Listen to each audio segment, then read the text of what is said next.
রাম ও নানুরাম জন্মসিদ্ধ ঠাকুর শ্রী শ্রী বালক ব্রহ্মচারী মহারাজের চরণে প্রণাম। আমার শ্রদ্ধেয় দীপক চক্রবর্তী মহাশয় তিনি উপস্থিত হয়েছেন, তাকে জানাই বৈদিক অভিনন্দন। রাম ও নানুরাম নাম। দাদা, আপনি ভালো আছেন তো? হ্যাঁ, রাম ও নানুরাম, আমি ভালো আছি। তোমরাও নিশ্চয়ই সবাই ভালো আছো পরম পিতার কৃপায়। বলো, আজকে তুমি ঠাকুরের বইয়ের কোন পেজ থেকে কি প্রশ্ন আজকে তুমি আলোচনার মধ্যে আনতে চাইছো? আমরা আজকে পরবর্তী যে পর্যায়ে আমরা আজকে শুরু করছি, সন্তানদলের প্রতি নির্দেশ পুস্তকের 65 পৃষ্ঠাতে ঠাকুর যে বলছেন, আজকে এই প্রশ্নটা কেন এসছে, চারিদিকে লক্ষ্য করছি ঠাকুরের যে সাধের যে সংগঠন সন্তানদল, সেই সংগঠন তছনছ হয়ে চারিদিকে বিভিন্ন মত, বিভিন্ন ভাবনা, বিভিন্ন চিন্তা ভাবনার মধ্য দিয়ে সংগঠন চলছে। সেই এক যে সংগঠনের যে একত্ব, সেটা কিন্তু নেই। সন্তানদলের প্রতি নির্দেশ বইটা পড়তে পড়তে একটা জায়গায় লাইনটা খুব মনে হলো, তাই এটা আপনাকে প্রশ্নাকারে আমি জানাতে চাইছি এবং আপনি অবশ্যই উত্তর দেবেন। ঠাকুর বলছেন, সন্তানদল তোমরা প্রত্যেকের সাথে সর্বপ্রকার সহযোগিতা করে এক মন এক প্রাণ হয়ে কাজ করে যাবে। খুঁটিনাটি ব্যাপার নিয়ে অযথা নিজেদের মধ্যে বিবাদের সৃষ্টি করে বিরাট উদ্দেশ্যের পথে বিঘ্ন সৃষ্টি করবে না। এই যে ঠাকুর বললেন যে আমাদের এক মন এক প্রাণ হয়ে চলতে, ছোটোখাটো বিষয়গুলো নিয়ে আমরা বিরাট করে আমাদের নিজেদের মধ্যে বিরাট উদ্দেশ্যকে বিঘ্ন ঘটাচ্ছি, এইটা কি করে কাটানো যায়? আমরা এক মন এক প্রাণ নিয়ে কিভাবে সেই পূর্বের ন্যায় আবার আমরা ফিরে আসতে পারি? আপনি এই বিষয়ে কিছু আলোকপাত করুন।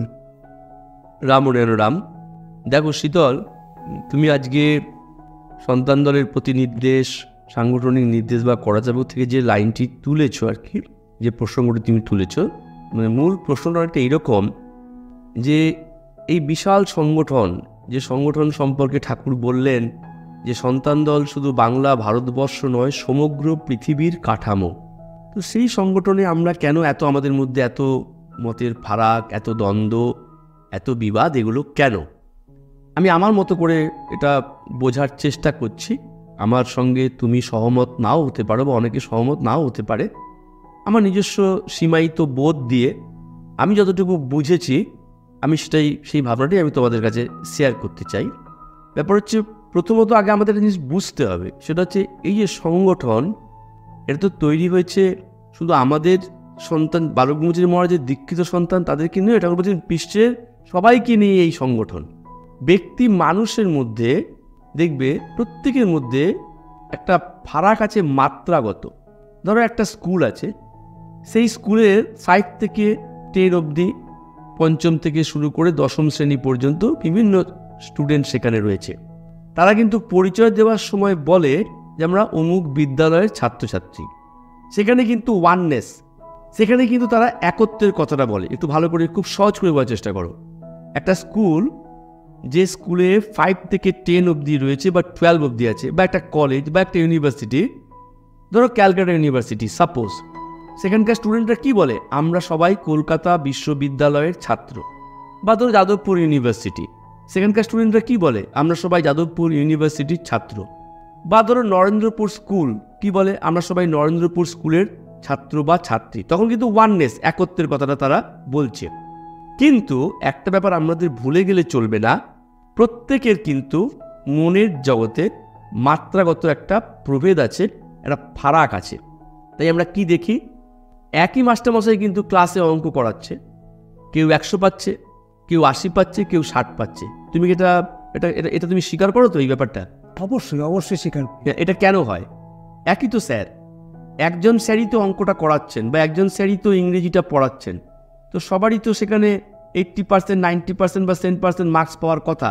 সেখানে একজন পাচ্ছে 90, একজন বা 9-এর ঘরে পাচ্ছে কেন, একজন 2 পাচ্ছে কেন, একজন 0 পাচ্ছে কেন? কারণটা কি? এটা মাত্রাগত ফারাক। ইয়েস, এটাকে কিন্তু আগে মান্যতা দিতে হবে, এটাকে আমাদের ভালো করে বুঝতে হবে। ঠাকুর আমাদের স্বীকৃতি দিয়েছেন যে তোমরা আমার পেটের বাচ্চা, আমরা তার দীক্ষিত সন্তান, ইট ইজ ট্রু। কিন্তু আমাদের কিন্তু মাত্রাগত একটা ফারাক রয়েছে, তাই তার একটা রিফ্লেকশন পড়বে কাজের ক্ষেত্রে, এটা স্বাভাবিক। এটা 1।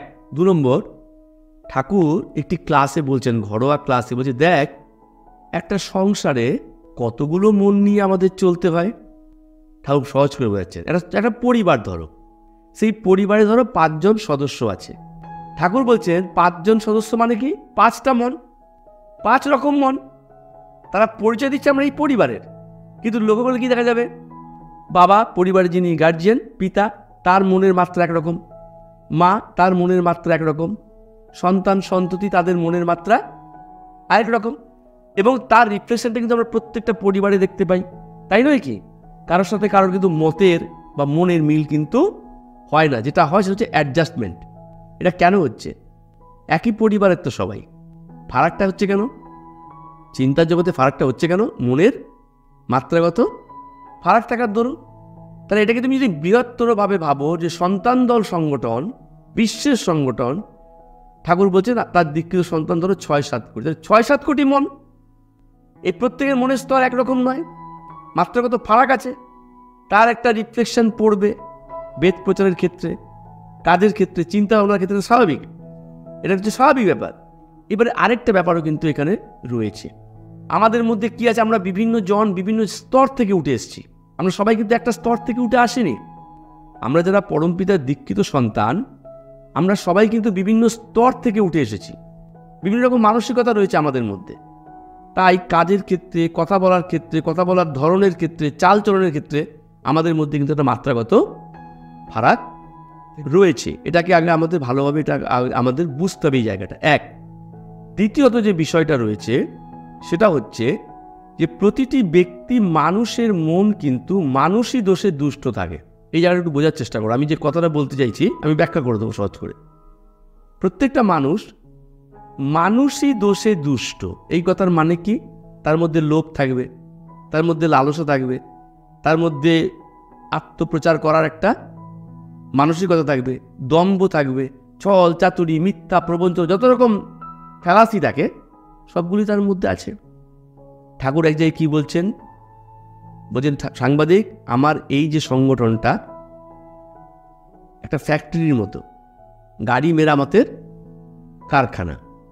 ঠাকুর বলছেন যে কথাটা করজাবু ঘাটলে তুমি পাবে। এইটা বলে ঠাকুর কি বলতে চাইছেন? যে আমার কাছে যেগুলো এসছে সবই কি ভাঙাচোরা। ঠাকুর বলছেন এই কথাটা।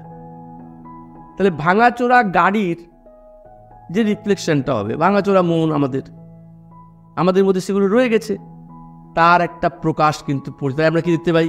কে কাকে জব্দ করবে, কে কাকে ছোট করবে, কে কাকে অপমান করবে, কে কাকে আঘাত দিয়ে কথা বলবে, যত রকম আছে মানসিক দোষ, সবগুলোর কিন্তু রিফ্লেকশন কিন্তু আমাদের মধ্যে প্রত্যেকের মধ্যে কম বেশি কিন্তু রয়েছে। এটা কি তুমি অস্বীকার করতে পারবে? বলো। অস্বীকার করার কোনো উপায় নেই। আছে কি? এটা অস্বীকার করার কোনো উপায় আছে কি? বলো না।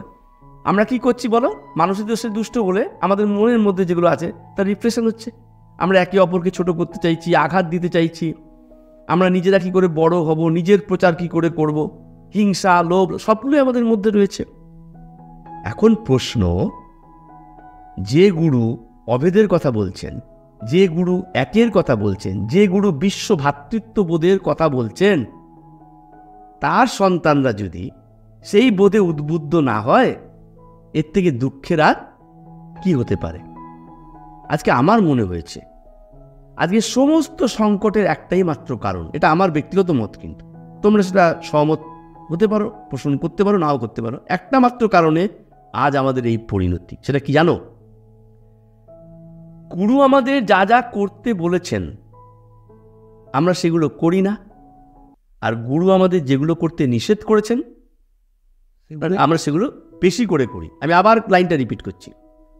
আজকে আমাদের সমস্ত সংকটের, আমাদের পরিবারের ক্ষেত্রে, আমাদের ব্যক্তি জীবনের ক্ষেত্রে, আমাদের সাংগঠনিক জীবনের ক্ষেত্রে, আমাদের বেদ প্রচারের ক্ষেত্রে যত সংকট তৈরি হচ্ছে, যত সমস্যা তৈরি হচ্ছে, তার একটাই মাত্র কারণ, আমরা গুরুর যে নির্দেশ, অর্থাৎ গুরু আমাদের যা যা করতে বলেছেন আমরা সেগুলো করি না, আর যেগুলো করতে তিনি আমাদের নিষেধ করেছেন আমরা সেগুলো করি। আমি শুধু বলে দায়িত্ব শেষ করব না, আমি প্রমাণ দেব। আমি তোমাকে কয়েকটা প্রমাণ দিচ্ছি। গুরু আমাদের কি করতে বলেছেন, কি করতে বলেননি। গুরু আমাদের কি বলেছেন? গুরু আমাদের বলেছেন তোমরা সহজ সরল স্বচ্ছ মন নিয়ে বেদ প্রচার করবে। আমরা করি। আমাদের মধ্যে সেই সহজ সরল স্বচ্ছ মানসিকতা আছে। গুরু আর কি বলেছেন? তোমরা কাউকে আঘাত দিয়ে কথা বলবে না। আমরা আঘাত দিয়ে কথা বলি। তোমরা কাউকে আঘাত দিয়ে কথা বলবে না, ঠাকুর বলছেন এটা। আমরা আঘাত দিয়ে কথা বলতে অভ্যস্ত। ঠাকুর বলছেন তোমরা সবাইকে তুলে ধরার চেষ্টা করবে, ঠাকুরের কথা। আমরা কি করি, কি করে নামাবো, কি করে হেয় প্রতিপন্ন করব, কি করে অপদস্থ করব, আমরা সেই চেষ্টা করি। এটা তো খুব বেশি চলছে। আচ্ছা, আর কি গুরু বলেছেন? কান কথায় চলবে না। আমরা কান কথায় চলছি। ঠাকুর বলছেন কান কথায় চললে ফল বিষময়। আমরা কান কথায় চলছি। ঠাকুর বলছেন ধারণায় চলবে না। আমরা ধারণা করে চলছি। তাহলে বলো, এগুলো তো standing order, dos and don'ts বলা হয়। বলো, ঠাকুর কি বলছেন? কোনো বুজরুকি, কোনো স্টান্টবাজির কথায় তোমরা প্রভাবিত হবে না। আজকে দেখা যাচ্ছে অনেকেই বুজরুকি, স্টান্টবাজির কথা বলে ভাই বোনদেরকে বিভ্রান্ত করছে। তাহলে কি করে আমাদের মধ্যে বিবাদ বিসম্বাদ দূর হবে বলো তো? একটু ভেবে দেখো। ঠাকুর কি বলছেন? এটা তো আমার কথা নয়, এটা আমার কথা নয়, ঠাকুরের কথা। ঠাকুর কি বলছেন? বিপ্লব কবে হবে, কিভাবে হবে, এগুলো নিয়ে তোমরা কেউ মাথা ঘামাবে না। কিন্তু লক্ষ্য করে দেখবে আমাদের মধ্যে কিন্তু এরকম একটা প্র্যাকটিস আছে। এই বোধহয় বিপ্লব শুরু হলো, এই বোধহয় আজ থেকে শুরু হয়ে গেল, এরকম করে করে আমরা দিনের পর দিন, মাসের পর মাস, বছরের পর বছর আমরা কাটিয়েছি। আজকে তোমাকে যে জিনিসটা করতে নিষেধ করা হবে, তুমি যদি সেটা করো, তার ফল তো তোমাকে ভুগতে হবে। এই সমস্ত প্রশ্নের উত্তর একটা ছোট্ট উদাহরণ দিয়ে বলা যায়। একজন ছাত্র যখন পরীক্ষার রেজাল্ট বেরোলো, সে মাস্টারমশাইকে প্রশ্ন করছে, মাস্টারমশাই আমি ফেল করলাম কেন? ছাত্র প্রশ্ন করছে শিক্ষককে, আমি ফেল করলাম কেন? তখন শিক্ষক সে তখন বলছে, সেই ছাত্র বলছে, স্যার আমি আপনাকে প্রণাম করতাম, হাটে গেলে প্রণাম করতাম, বাজারে গেলে প্রণাম করতাম, আমি কেন ফেল করলাম? তখন শিক্ষক মহাশয় হাসতে হাসতে উত্তরে বলছে যে তুমি আমাকে যেখানে সেখানে দেখা হতো তুমি আমাকে প্রণাম করতে, এ কথা সত্য, কিন্তু আমি তোমাকে যে নির্দেশগুলো দিয়েছিলাম, আমি তোমাকে যেভাবে চলতে বলেছিলাম, তুমি চলেছো কি সেভাবে? সেই নির্দেশগুলো কি মেনেছো? বলছে না স্যার, ফেল তো তাহলে করতেই হবে। তাহলে আজকে যদি ঠাকুর বলেন যে আমি তোমাদেরকে যে নির্দেশগুলো দিয়েছি, ঠাকুরের তো নির্দেশ রয়েছে না? নির্দেশ নেই? অবশ্যই প্রভুর নির্দেশ কি নেই? ঠাকুর কোনটা বলতে মানা করেছে তুমি বলেননি? তুমি বলতে পারবে, দেখাতে পারবে? সকাল থেকে রাত, জন্ম থেকে মৃত্যু, একজন ব্যক্তি মানুষ, একজন বেদ প্রচারক কিভাবে তার জীবনটাকে যাপন করবে, প্রত্যেকটা ক্ষেত্রে ঠাকুরের নির্দেশ কিন্তু দেওয়া আছে। আমরা যদি সেই নির্দেশটাকে অমান্য করি, ভায়োলেট করি, অগ্রাহ্য করি, অঙ্কের ফল মিলবে না, এটাই তো স্বাভাবিক। তুমি ভেবে দেখো তো, আমাদের গুরু এক, আমাদের মহানাম এক, আমাদের তত্ত্ব এক, আমরা সবাই পরিচয় দিচ্ছি আমরা সবাই পরম পিতার দীক্ষিত সন্তান, তা সত্ত্বেও আমাদের মধ্যে এত বিভেদ, এত বৈষম্য, এত ফারাক কেন? তার উত্তরটা আমি প্রথমে দেওয়ার চেষ্টা করেছি। আমাদের মনের মাত্রাগত ফারাক একটা রয়েছে, এটা ঘটনা। কিন্তু পরে একটা কাউন্টার কোশ্চেন আসতে পারে, তাহলে গুরুর সান্নিধ্য থেকে চন্দন গাছের সংস্পর্শ থাকলে চন্দনত্ব প্রাপ্ত হয়, ঠাকুর বলছেন। তাহলে এত বড় বিরাটকে পেয়ে আমরা কেন পাল্টাতে পারছি না আজও বলো তো? এত হিংসা কেন, এত রাগ কেন, এত অপরকে দাবিয়ে রাখা, অপমান করব, হেয় প্রতিপন্ন করব, মিথ্যা কথা বলবো, ছল চাতুরি প্রবঞ্চনা, এগুলো কেন? তার একটাই মাত্র কারণ, আমার মনে হচ্ছে এটা একটা কারণ, আমরা কেউ ঠাকুরকে ভয় পাই না, আমরা ভীত নই। আমরা মুখে কিন্তু বলি ঠাকুর সর্বজ্ঞ, ঠাকুর সর্বব্যাপ্তমান, ঠাকুর সর্বশক্তিমান। এটা যদি অন্তর থেকে বিশ্বাস করতাম যে ঠাকুর কিন্তু সব কিছু দেখছেন, ঠাকুরের সব কিছুই জানা, আমার সব কিছুই ঠাকুর জানেন, আমাদের সব কিছু ঠাকুর দেখতে পাচ্ছেন, শুনতে পাচ্ছেন, বুঝতে পাচ্ছেন, আমরা তার নির্দেশটাকে অমান্য করার সাহস দেখাতে পারতাম কি? বলো, যদি প্রতিটি বেদকর্মী এটা অন্তরে গেঁথে নিত যে গুরু সব দেখছে, কিন্তু গুরু সব জানে, গুরু সব বুঝতে পারছে, তাহলে আমরা তার নির্দেশটাকে অমান্য করতে পারতাম কি? আমরা ভীত থাকতাম, আমরা ভয় পেতাম, আমরা গুরুকে ভয় পাই না কেউ। আর তারই ফলস্বরূপ আজকে আমাদের মধ্যে এত বিভেদ, এত দ্বন্দ্ব। দ্বন্দ্বটা কী নিয়ে হয়? টাকা পয়সা নিয়ে হয়, জমি জায়গা নিয়ে হয়, এই জাগতিক বিষয়বস্তু নিয়ে নাকি মানুষে মানুষে ঝগড়া হয়, বিবাদ হয়। আর আমাদের ক্ষেত্রে এগুলো কি আছে বলো? শুধু নাম, জপ, তত্ত্ব আর গুরু, এর মধ্যেও আমাদের মধ্যে কিন্তু বিবাদ বিসম্বাদ। তাই ঠাকুর কত আগে বলে রাখছেন যে তোমাদের মধ্যে ছোটোখাটো বিষয় নিয়ে তোমরা বিবাদের সৃষ্টি করবে না, কারণ তোমরা একটা বিরাট জিনিসকে প্রতিষ্ঠা করতে চলেছ।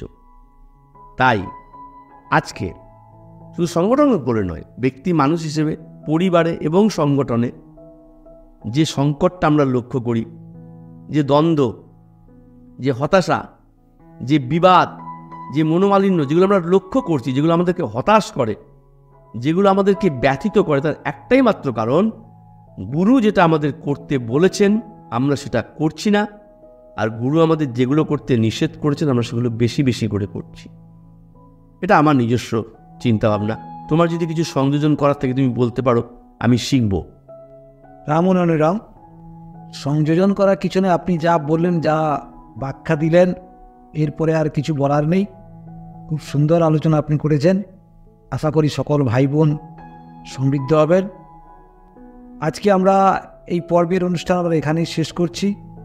আপনারা আপনাদের এই মতামত আপনারা জানাবেন, এই আশা করে আজকের পর্ব আমরা শেষ করছি। রাম ও নারায়ণ রাম। রাম।